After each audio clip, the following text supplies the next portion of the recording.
वंदे मातरम। मेरे प्रिय मित्र श्यामगिरी, इनके मुद्दा भारत का इस चैनल पर मैं आप सबका स्वागत करता हूं।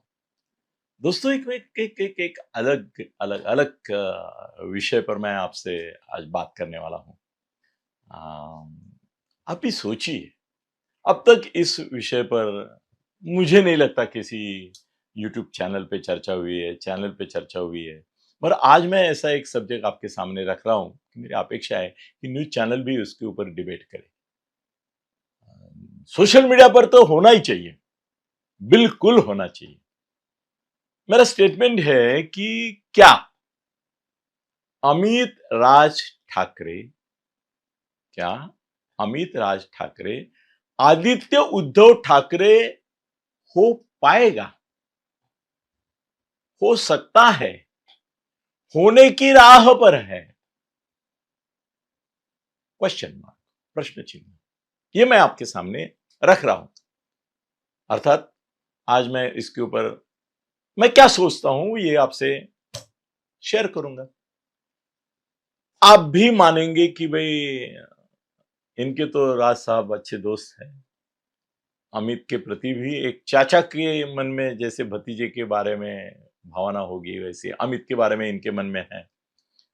ये भी सच है कि ये उद्धव को विरोध करते हैं, उद्धव की बैंड बजाते हैं, मगर आदित्य को कई बार उन्होंने बोला है कि आदित्य भी है, इस बच्चे में दम है, यंग मैन है जिसको फ्यूचर है, भवितव्य है, भविष्य है।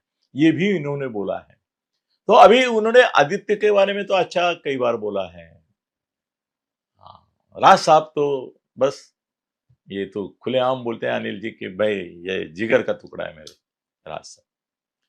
तो अभी एक मुश्किल सब्जेक्ट पे आज अनिल जी आप बोल रहे हैं, तो कैसे हैंडल करेंगे, कैसे इसका सच्चाई भी बताना है, झूठ भी नहीं बोलना है, और सच्चाई भी ऐसी बतानी है कि शायद कोई नाराज भी हो सकता है उससे।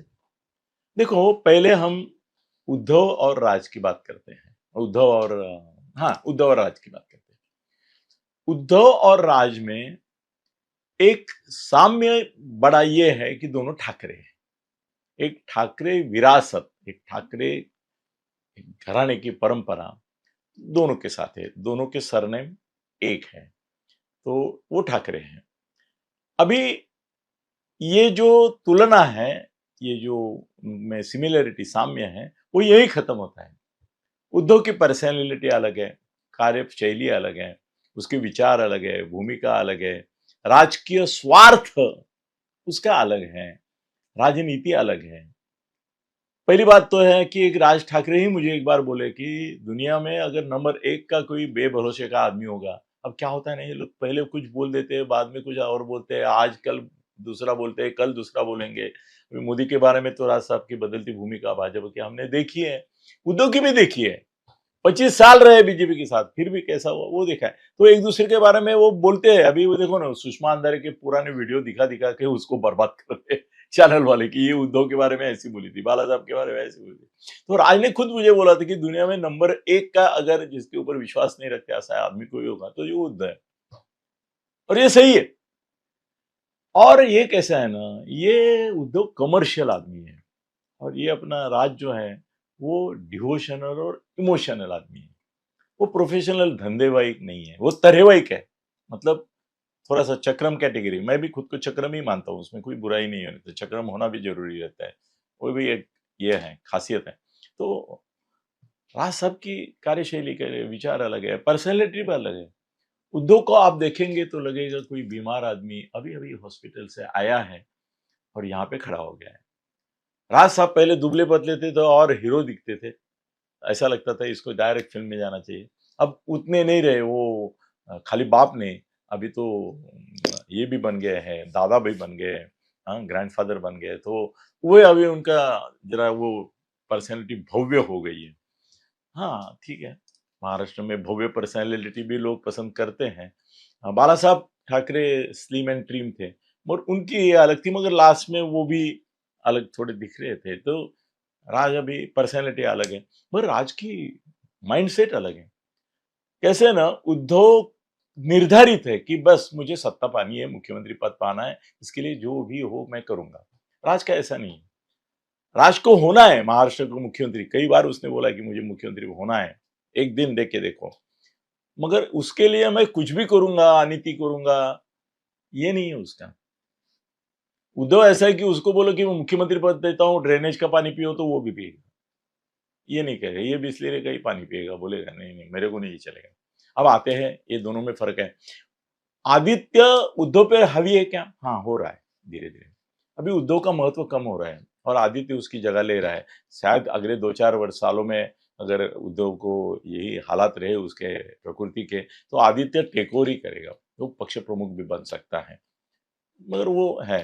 अभी जरा थोड़ा सा ये करता हूँ, राज और अमित के बारे में मैं ये कह सकता हूँ कि राज ठाकरे के हिसाब से अमित कहाँ है परसेंटेज वाइज।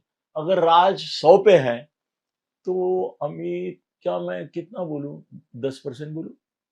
क्या बोलते हैं? नहीं, इतना भी नहीं आप दे रहे हो उसको। नहीं, दे देते हैं ना, अपना बच्चा है, दे देते, चलो उसको 10% बोलते हैं। हाँ? राज के हिसाब में वो 10% है। अभी तक वो कच्चा बच्चा मगर सच्चा लगता है। कच्चा बच्चा लगता है। अभी वो मैच्योरिटी, अभी वो कैसे है ना कि ठाकरे राज के पुत्र होने के कारण एक विरासत में उनको एक ब्राइटनेस मिल गया है, तेज मिल गया है, पर्सनैलिटी एकदम मिल गई, फिल्म स्टार जैसी। वो ऋतिक रोशन को रिप्लेस कर सकता है, ऐसी पर्सनैलिटी है उसकी। मगर वो एग्रेसिव नहीं। राज ठाकरे 100 है तो ये नहीं है, बिल्कुल नहीं है।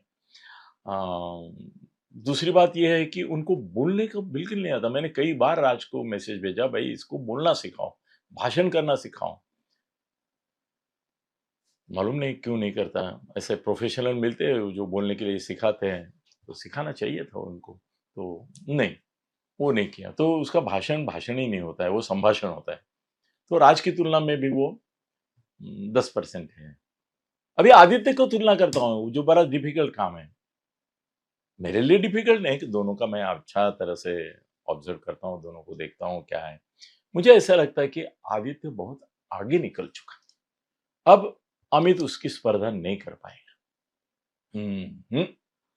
अभी तो ऐसा हो जाएगा कि जैसे जैसे उद्धव का प्रभाव कम होता जाएगा और राज का प्रभाव पहले से है, मगर वो कैसा है ना कि बहुत ऊंचे नीचे रहता है। वो ऐसा शेयर बाजार का ग्राफ रहता है कि नहीं कि राज का ऐसा ही होता है। उसका पॉपुलैरिटी ग्राफ कहाँ जाता है, फिर इलेक्शन होता है, फिर डुप नीचे आता है, फिर बीच में हवा हो जाती है, आंदोलन होते हैं, ये होते हैं, फिर ऊपर जाता है, फिर इलेक्शन होता है, फिर डुप। इलेक्शन आया तो उसका ड्रुप होता जाता है, नीचे गिर जाता है एकदम नीचांक।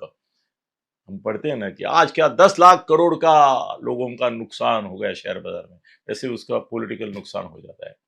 मगर एक बात है कि फिर भी राज ठाकरे हारे या जीते, राज ठाकरे, मैं प्रशांत किशोर के बारे में भी बोलता हूँ, वो हारे या जीते प्रशांत किशोर है, राज ठाकरे हारे या जीते है। अभी अमित और आदित्य में, आदित्य को मुझे बड़ा फ्यूचर दिख रहा है।